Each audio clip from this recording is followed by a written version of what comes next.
காவேரி வந்து பாலை வந்து பொங்க விட்டுட்டு அப்படியே நிற்கிறாங்க. அதை பார்த்து கங்கா ஓடி வந்து என்னடி நீ இப்படி நிற்கிற அப்படின்னு சொல்லிட்டு ஸ்டவ் ஆஃப் பண்ணுறாங்க.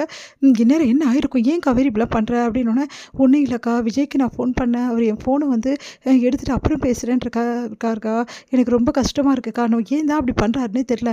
உன்கிட்ட சரியாக பேசலைன்னா நீ எப்படி புரிஞ்சுப்ப, அவர் மனசில் என்ன இருக்குன்னு ஒன்றுமே புரிய மாட்டேங்குது, அவர் நடந்துக்கிறதெல்லாம் பார்த்தா எனக்கு பயமாக இருக்குடி அப்படின்னு. எனக்கும் ரொம்ப பயமாக இருக்குக்கா, விஜய் என்னை விட்டுட்டு போக மாட்டார்லக்கா, விஜய் என்னை வேணாம்னு சொல்ல மாட்டார்ல அப்படின்னு சொல்லிட்டு கையை பிடிச்சிட்டு அழறாங்க. அழாதடி, உன்னை பார்த்தாவே எனக்கு கஷ்டமாக இருக்குடி, அழாதடி அப்படின்னு சொல்லிட்டு கங்கா வந்து அவங்கள சமாதானப்படுத்துகிறாங்க. அடுத்து வந்து வண்டி சத்தம் கேட்குது, ஓடி போகிறாங்க காவேரி வாசலுக்கு. பார்த்தா வந்து விஜயும் வந்து வெண்ணிலாவும் இறங்குறாங்க. வெண்ணிலாவை அப்படி வந்து தாங்கி தாங்கி அவ்வளோ அழகாக வந்து விஜய் வந்து கையை பிடிச்சி பொறுமையாக இறக்கி அப்படியே வந்து லைட்டாக ஹக் பண்ணி மாதிரி கூட்டிகிட்டு வராரு. அதை பார்க்கும்போது காவேரிக்கு தாங்கவே முடியல, அப்படியே வந்து கண்ணை மூடிட்டு அப்படியே கண்ணீரோடு இருக்காங்க.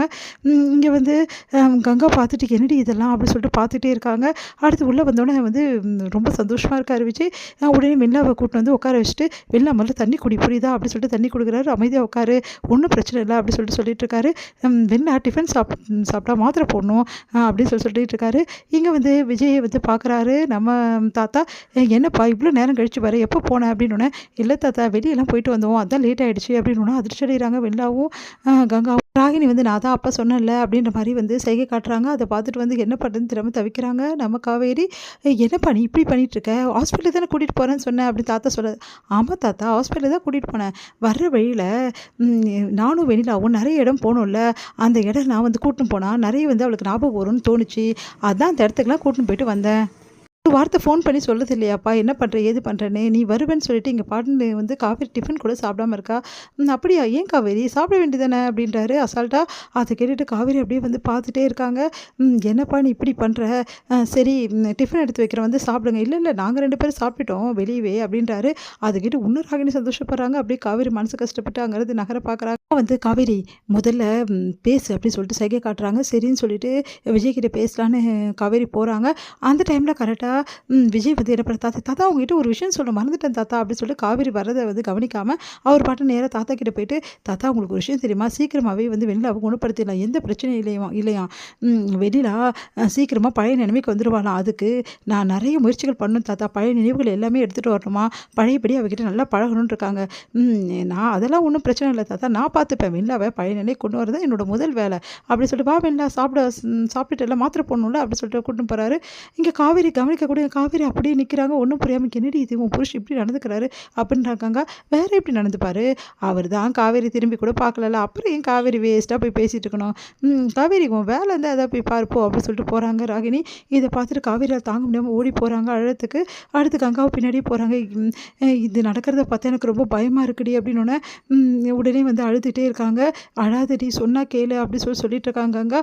இங்கே வந்து நான் போய் முதல்ல வந்து இந்த விஜயை 1க்கு 2 கேட்கவே போகிறேன், சும்மாவே இருக்க 2ல் 1 கேட்டால் தான் இவர் அடங்குவார் அப்படி சொல்லிட்டு கிளம்ப போகிறாங்க.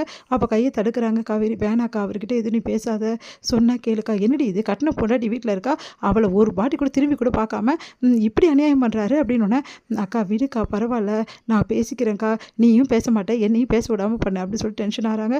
அடுத்து வந்து இங்கே தாத்தா வந்து, என்னப்பா விஜய் காவேரி கிட்டே பேச சொன்னேன், பேச இல்லை தாத்தா, நேற்று நைட்டு பேசலாம்னு நினச்சா, அதுக்குள்ளே அவள் தூங்கிட்டா, இன்றைக்கி நான் பார்க்குறேன் தாத்தா பேசுறதுக்கு, இன்றைக்கி நிறைய வேலை இருக்குது தாத்தா, முதல்ல வெண்ணிலாவுக்கு தேவையானதெல்லாம் பக்காவாக பண்ணணும், நிறைய மாத்திரை எல்லாம் எழுதி கொடுத்துருக்காங்க, அதெல்லாம் கொடுக்கணும் வேலைக்கு. இல்லைப்பா அதுக்கு நம்ம ஆள் வச்சுக்கலாம், ஒன்றும் பிரச்சனை இல்லை, நானும் பாட்டியும் கூட நான் பார்த்துக்குறோம், அதெல்லாம் ஒன்றும் வேலை தாத்தா, ஆளெல்லாம் சரியாக பார்த்துப்பாங்களா, வெண்ணிலா நான் பார்த்துக்கிற மாதிரி ஆகுமா அப்படின்றாரு. அதை கேட்டு தாத்தா வந்து ஐயோ இவன் இப்படி பண்ணுறானேன்னு சொல்லி டென்ஷனாக வராரு. அடுத்து வந்து இங்கே வந்து காவேரி என்ன பண்ணுறாங்க, ஒரு முடிவு எடுக்கிறாங்க, என்ன பண்ணுறதுன்னு திரும்ப தவிச்சிட்டே இருக்காங்க.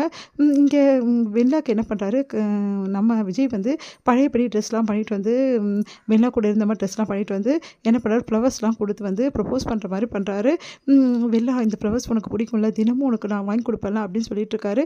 உனக்கு இந்த பூதெல்லாம் ரொம்ப பிடிக்கும் அப்படின்னு சொல்லிட்டு பூவெல்லாம் வாங்கி கொடுக்குறாரு. வெண்ணிலாவுக்கு பார்த்து எல்லா விஷயமும் செஞ்சுக்கிட்டே இருக்காரு. இதை பார்த்த காவேரியால் ஒரு கட்டத்துக்கு மேலே தாங்கவே முடியல. வேறு வழி இல்லாமல் காவேரி வந்து வீட்டை விட்டு போகணும்னு சொல்லிட்டு முடிவுக்கு வராங்க.